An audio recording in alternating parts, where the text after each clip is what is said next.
Guys, आप सब कैसे हैं? होप आप सब अच्छे होंगे और आपका एग्ज़ाम आज अच्छा गया होगा। जितने भी स्टूडेंट्स 12th के जिन्होंने बिज़नेस स्टडीज़ का एग्ज़ाम आज दिया है, होप आज उनका एग्ज़ाम काफ़ी अच्छा गया होगा, क्योंकि आज एग्ज़ाम जो था वो काफ़ी इजी था बिज़नेस स्टडीज़ का, बिकॉज़ उसमें बहुत सारे स्ट्रेट फॉरवर्ड क्वेश्चंस पूछे हुए हैं। जैसे पहला क्वेश्चन, क्योंकि मैं क्वेश्चन पेपर अब डिस्कस आपके साथ करने वाला हूँ और उसमें मैं आपको बताने वाला हूँ कि आंसर्स क्या लिखने थे, क्या ठीक थे, क्या नहीं थे।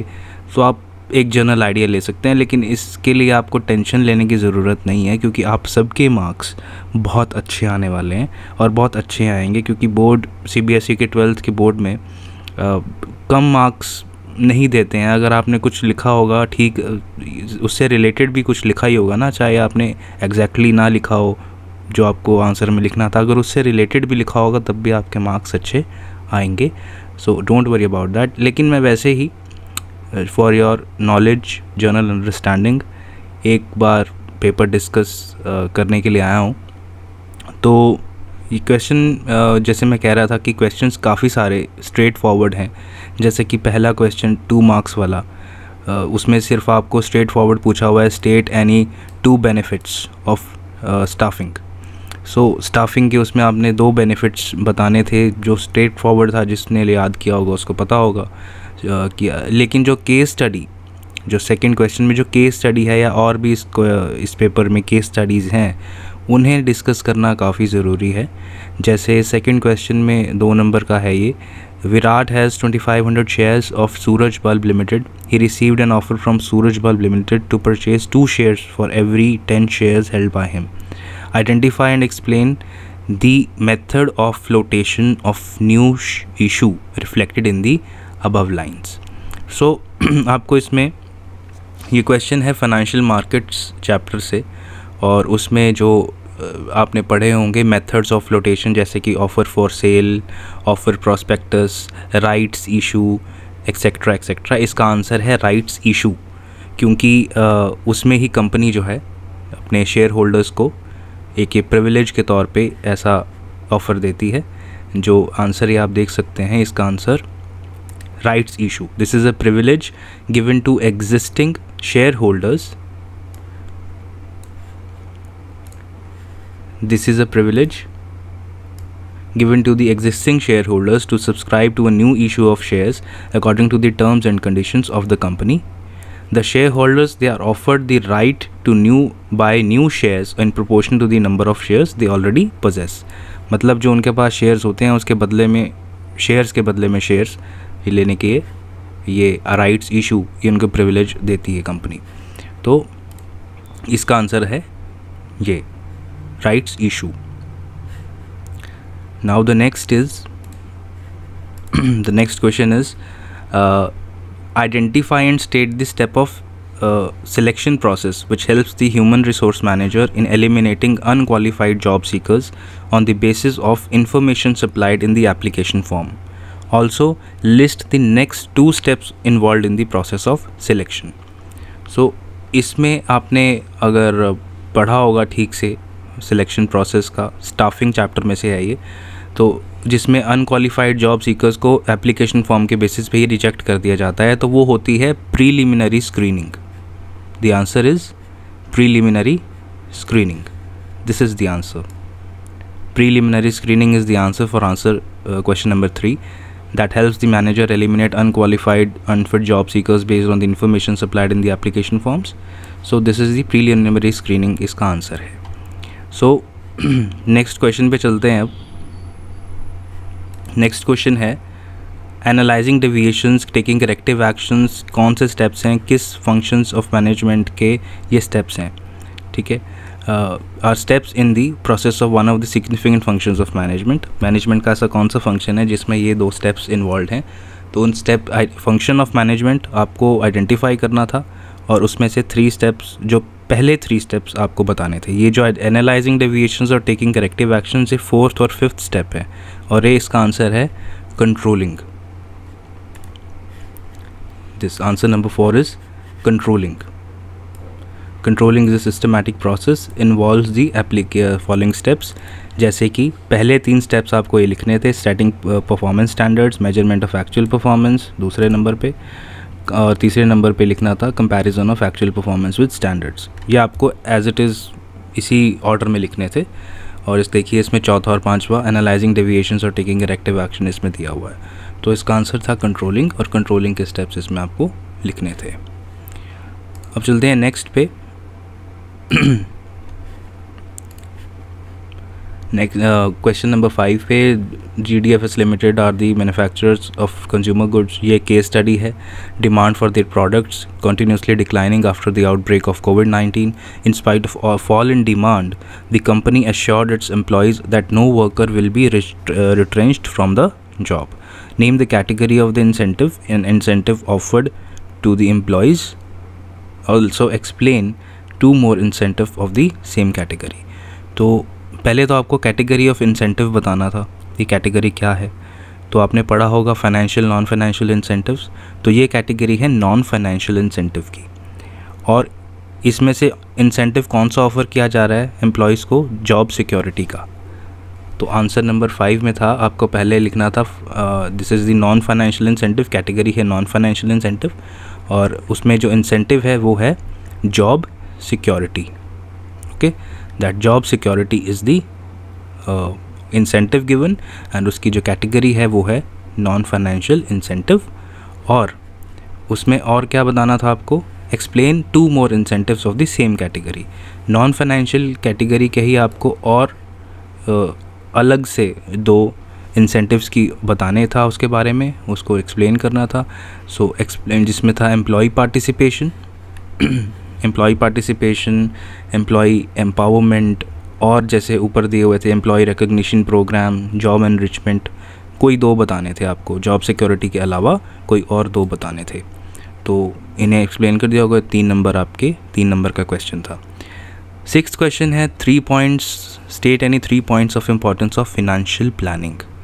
सो फिनेंशियल प्लानिंग का सीधा क्वेश्चन है, उसके 3 पॉइंट्स आपको बताने थे।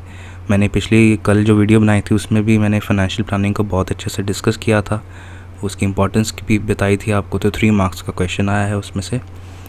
और क्योंकि मैंने आपको पहले ही बताया था कि फाइनेंशियल मैनेजमेंट और फिनेंशियल मार्केट्स, इन दोनों चैप्टर्स में से 15 मार्क्स की वेटेज के क्वेश्चंस हैं।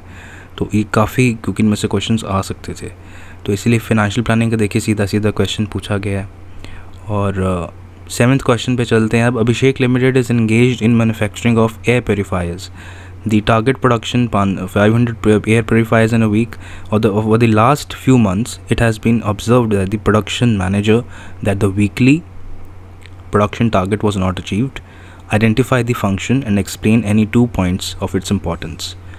So ये आपको बताना था कि कौन सा मैनेजमेंट का फंक्शन यहाँ पे बताया गया है इस केस स्टडी में। तो इस केस स्टडी में बताया गया है कंट्रोलिंग का ये function, controlling function of management.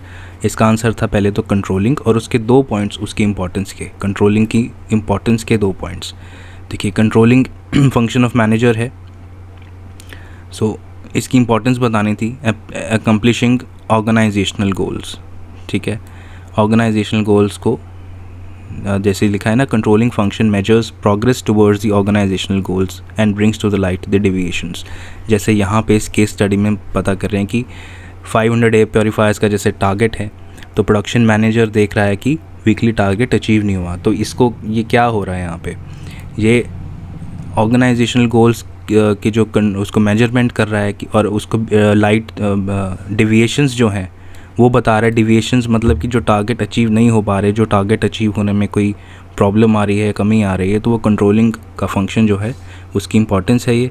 तो पहली बात तो है कि कंट्रोलिंग फंक्शन है, और उस कंट्रोलिंग की फंक्शन की इंपॉर्टेंस है accomplishing organisational goals, judging accuracy of standards. और इसमें आपको 2 पॉइंट्स ही बताने थे, कोई 2 पॉइंट्स आपको कंट्रोलिंग के आप बताने थे उसकी इंपॉर्टेंस के, और फंक्शन है कंट्रोलिंग का। Next is state any 3 features of motivation. तो मोटिवेशन के बारे में सीधा क्वेश्चन है, 3 फीचर्स, बहुत easy question, straightforward. Next है बी पार्ट इसका जो चॉइस में था, identify the function of management concerned with the instructing, guiding, counselling, motivating, leading people in the organisation to achieve its objectives. State any 2 features of the identified function of management. तो ये इसका answer जो था वो था directing, the process of directing. ये देखिए, the process of directing involves guiding, coaching, instructing, motivating, leading the people in an organisation to achieve organisational objectives.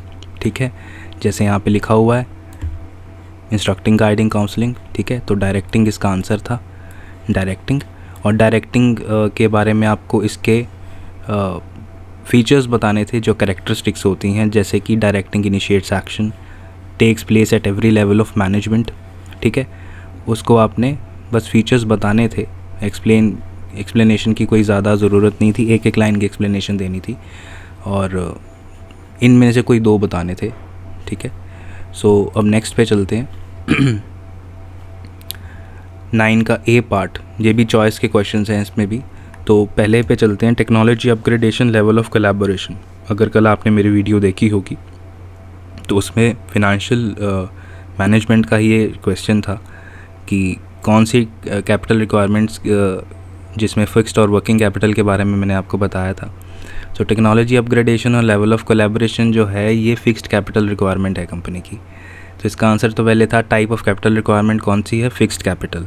And also explain any other 2 factors apart from the ones stated above affecting the type of capital requirement. मतलब जो factors affecting capital requirement थे, ऊपर 2 दिए हुए हैं, technology upgradation और level of collaboration. इसके अलावा रादर देन एक्सेप्ट दीज 2 आपको 2 और फैक्टर्स एक्सप्लेन करने थे, बताने थे, जो कि यहाँ पे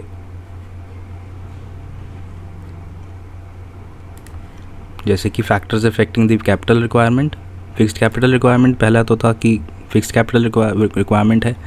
नेक्स्ट में आपने बताना था कि कुछ भी लिखते थे, जैसे कि nature of business, scale of operations, choice of technique, growth prospects, diversification, कुछ भी, कोई 2 बताने थे। तो ये था इसका आंसर। 9 के बी पार्ट पे चलते हैं जो चॉइस में था। When the return on investment of the company is higher than interest rate on debt, it can use more debt in the capital structure of the company in order to increase its earning per share, जिसे EPS भी कहते हैं। Explain the given situation with the help of a suitable example.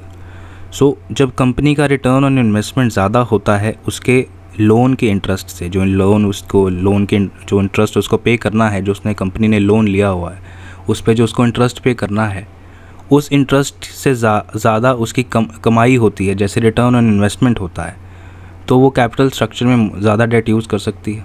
तो आपको ये situation बतानी थी कि कौन सी होती है with the help of a suitable example. So इसका आंसर जो था वो ये था।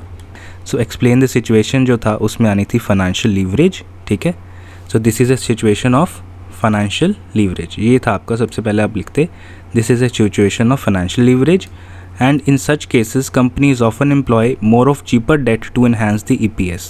Such practice is called the trading on equity. तो यहाँ पे लिखा है ना, यहाँ पे आपके क्वेश्चन में ये दिया हुआ है that जब हायर होता है it can use more debt in the capital structure of the company to increase its EPS. ठीक है, so इसको हम कहते हैं ट्रेडिंग ऑन इक्विटी, ऐसी प्रैक्टिस को हम कहते हैं ट्रेडिंग ऑन इक्विटी। ठीक है, और इस सिचुएशन को हम कहते हैं फिनेंशियल लीवरेज। ये एक्सप्लेनेशन देनी थी जो मैं आपको बताने वाला हूँ, ये एक्सप्लेनेशन थी ऐसी, इस तरह की कुछ एक्सप्लेनेशन देनी थी आपको कि company return on investment earn कर रही है 13% का, जैसे EBIT, earning before interest upon total investment into 100। ठीक है, so this is higher than the 10% interest. Company के लोन पे देना है उसे 10% इंटरेस्ट, लेकिन उसका रिटर्न ऑन इन्वेस्टमेंट यानी कि प्रॉफिट समझ लीजिए, अर्निंग 13% से ज़्यादा है, तो it is paying on debt. So with the higher use of debt, this difference between the ROI and cost of debt increases the EPS, earning per share. This is a situation of favourable financial leverage. ठीक है, this is situation आप लिख सकते थे, this is a situation of financial leverage. In such cases companies often employ more of cheaper debt to enhance the EPS। Such practice is called the trading on equity. ठीक है, और ऊपर आप explanation में ये सारी जो दिया हुआ है न्यूमेरिकल एग्जाम्पल था, ये लिख सकते थे। तो ये इसका आंसर था, ठीक है। सो 9 के बी का आंसर था this one, financial leverage situation, okay. And next पे चलते हैं। नेक्स्ट है 10th क्वेश्चन, जिसमें कि केस स्टडी, दोबारा से केस स्टडी दी हुई है। केस स्टडी में after the outbreak of pandemic कोविड-19, Yash publishing is planning to go digital as the teacher students they are now more interested in e content. After due consultation with the top management, the company decided to publish e-books. For the same, they hired a recruitment agency to tap the right talent for the job. तो यहाँ पे recruitment की बात हो रही है, ठीक है। So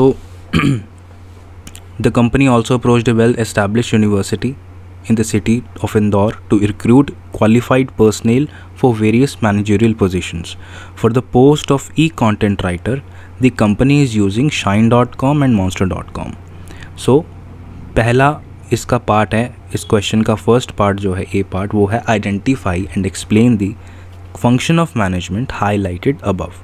कौन सा फंक्शन ऑफ मैनेजमेंट यहाँ पे काम कर रहा है। सो यहाँ पे पहला जो लिख सकते थे आप, वो लिख सकते थे, ये देखिए मैं आपको बताता हूँ, रिक्रूटमेंट। इसका आंसर है रिक्रूटमेंट, ठीक है।